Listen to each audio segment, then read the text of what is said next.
esimene küsimus on tegelikult selline, et enne kui sina siia autosse sisse istusid, siis sinu koha peal oli üldse kiri Eco. Jah, sinul oli 19 kraadi, minul oli Eco.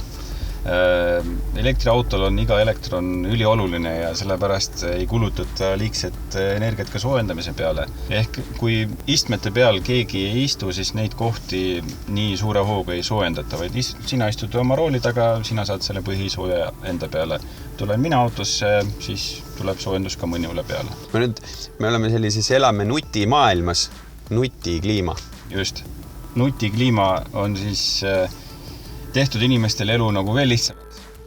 Et on neile ette kirjutatud, kui sa tahad jalgade soojendamist saada või käte soojendamist, siis vajuta lihtsalt nupu peale. No ma teen endal jalad natuke soojemaks. Ja nüüd sa näed, et hakkab selline roheline stopper hakkab jooksma ja auto teeb sinu eest kõik selle süsteemi ära.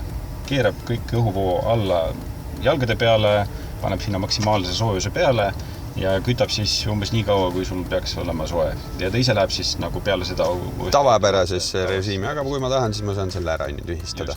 Et tore, aga nüüd selle sama siukse Eco ja sellise asja kohta küsimus, et elektriauto ja kütmine ja jahutamine, et ma tahan siia mugavalt sisse tulla. Väljas on, ütleme, praegu küll paistab päike, aga miinuskraadid ja tahaks, et auto oleks mugavalt soe.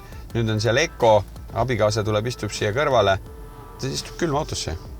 Siis on siin selline standardis kõikidel vahet ei ole, mis autoversiooni Enyaqi võtta alates 50 kuni 80, kõigil on standardis selline minu meelest päris lahe asi. Et sa saad ära määrata siis autos, milline koht kõigepealt ära soojendada.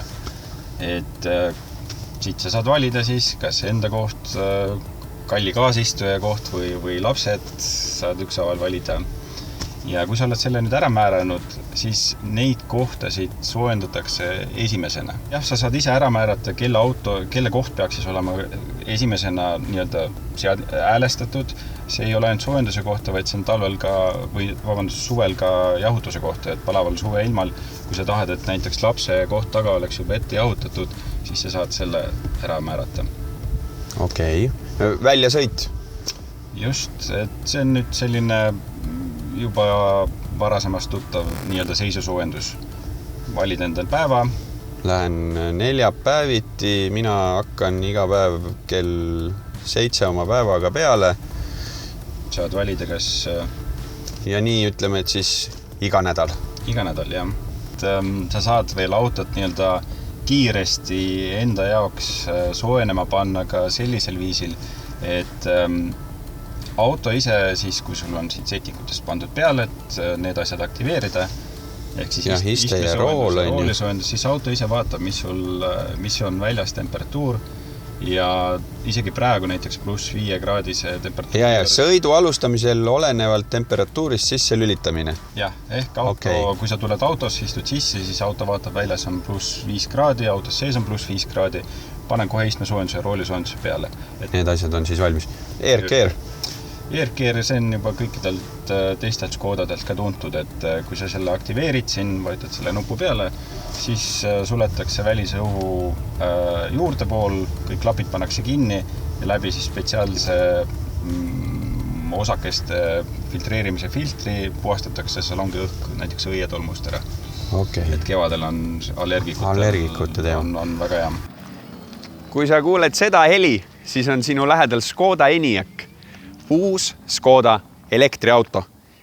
Ja kui sina otsid elektriautot, aga mis oleks selline auto, mis on võimalikult tavapärane, ehk et võimalikult selline auto, millega sa oled harjunud, et ta oleks täis nutikaid lahendusi, et kogu su pere mahuks sinna peale, et tal oleks veokonks, mille külge sa saad panna haagise või näiteks jalgrattahoidja, katusele katuseboksi ja ühe laadimisega sõidaks üle 500 kilomeetri.